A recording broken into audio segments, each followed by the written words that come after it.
در ناحیه واسه 10 روزه دیوم ماه نوامبر در زمین‌های بسیار خوجگی‌های دهقانی حاصل پخته حال هم بسیار است. با آن نگاه نکرده که حاصل پخته رسیده را خوجگیداران جمع‌آوری نمودند، نهال‌ها پر از کورک‌های ناشکفته هستند. در کوپراتیو استحصالی بزرگمهر 2007 بعد آب ماندن زمین خوجگیداران به نتیجه خوب نائل گشتند.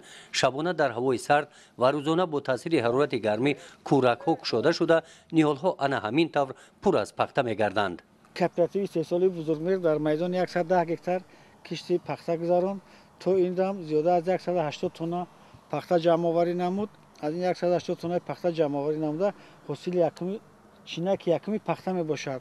چخیلی که میدان پخته‌زار روز ما نگاه داریم این چینک دومی پخته می باشد و خوجگی حاصل 15 سانتی حاصل گرفته است.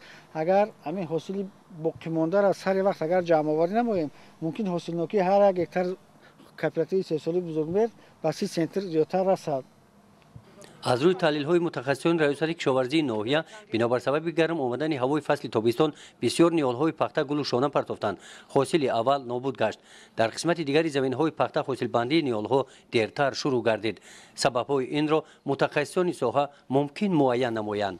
در کوپراتیو استحصالی بزرگمهر 2007 باشد با جلب عالمان تاجیک در مساحت 9 هکتار امسال تخمی‌های نو سنجیده شدند.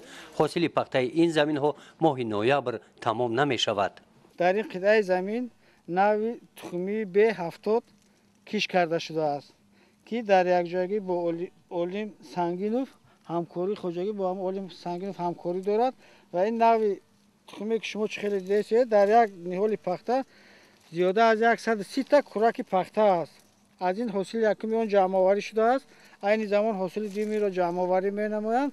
بغیر از این در همین نهال پخته حالا 15-20 کوکه دیگر عینی شکفتن است. حاصل نوکی هر هکتار همی عین زمان 17 سانتی بوده. اگر تا آخری موسم جمع آوری کرده شود با 35-40 سانتی رسانده می شود. ماه نوامبر هوا خنک است. برای آنکه پخته زیر باران و برف نماند خوجگیداران ارزش چینک پخته را بلند برداشته کوشش دارند که حاصل را تیزتر جمع آوری نمایند. پخته خود شروع های پخته آدمی که بچینه و بده و فراغ قوت داشته باشه شروع های نکم میچینیم 50 کیلو 60 کیلو میچینیم. مشاهده ها نشان میدهند که در میدان های پخته‌زار ناحیه واسه حاصل پخته حالا هم بسیار است. جمع‌آوری پخته ماه نوامبر هم ادامه می‌یابد. گزارش خواجه نظریف خدای نظر ظهروف از ناحیه واسه برای برنامه اطلاعاتی نوید.